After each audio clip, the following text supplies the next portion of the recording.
this woman the last time I was here. I think it was her first time up the last time, so this is her second or third time, and she did wonderfully, and she's a sweetheart. And I know I'm not supposed to say this, but she's nervous, so she doesn't need to be nervous, right, everybody? Because we're just gonna give her love and support, and she smells fabulous. Please give it up for the adorable and funny Judy Vincent, everybody. Give it up for Judy Vincent.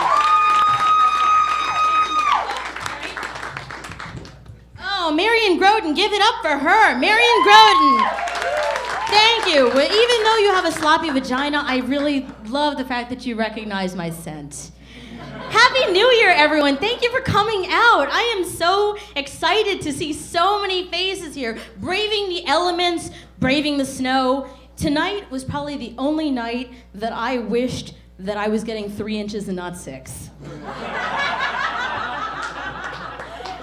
But really, and now new beginnings. Finally, actually got all the holiday decorations down. I took my Christmas tree out because that thing sagged and dried out faster than a menopausal woman.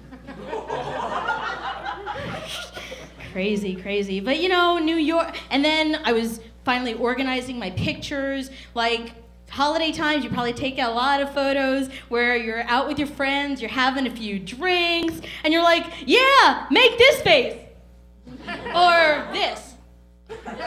And then later on, when you're sober, you realize, wow, I look like a big tool. Untag that one on Facebook.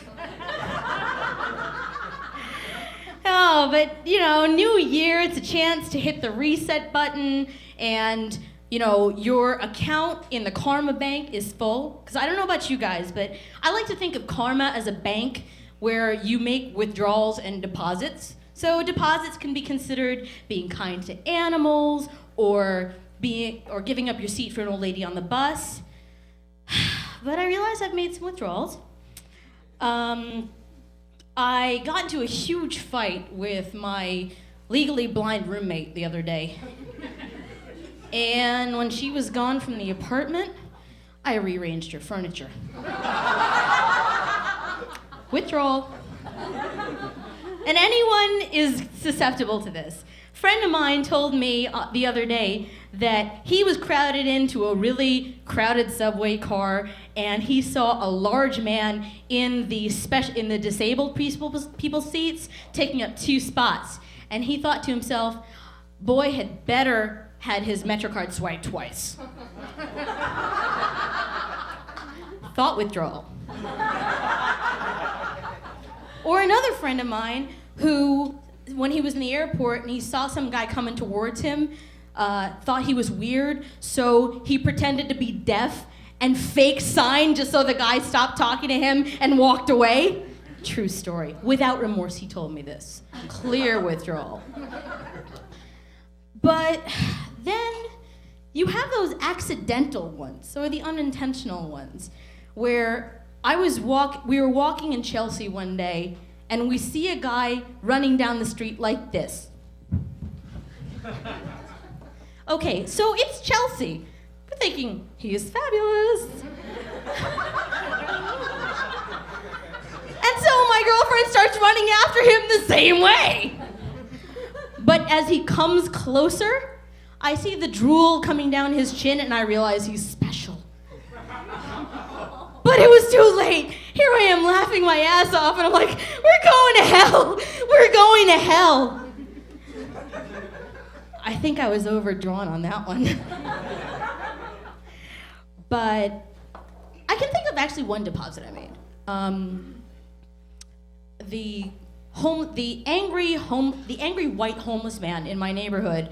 Every time I walk home, he just throws all these racial slurs at me. And so I considered it a deposit that I don't whip out my keys and say, guess where I'm going, cracker?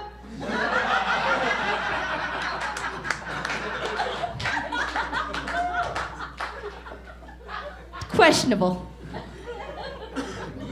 Oh, God.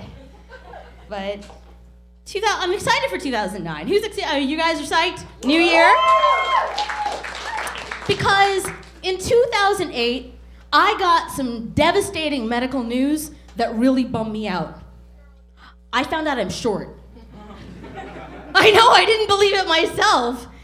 But I've been living my whole adult life under the impression that I am 4'11", and I'm actually 4'9". 2 inches! 2 inches! Do you know what 2 inches means to a woman? Oh, Marion, yes. We think we're getting Magnum Excel, we're getting Snug Fit. Oh, it was life-altering. I can't get mad anymore when some guy's when I'm walking down the street and some guy's like, yo, shorty, what's up?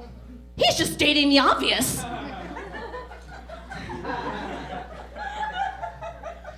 And it even changes buying clothing for me. I went to buy pantyhose the other day, and it turns out that the shortest height on the size chart is 4'11".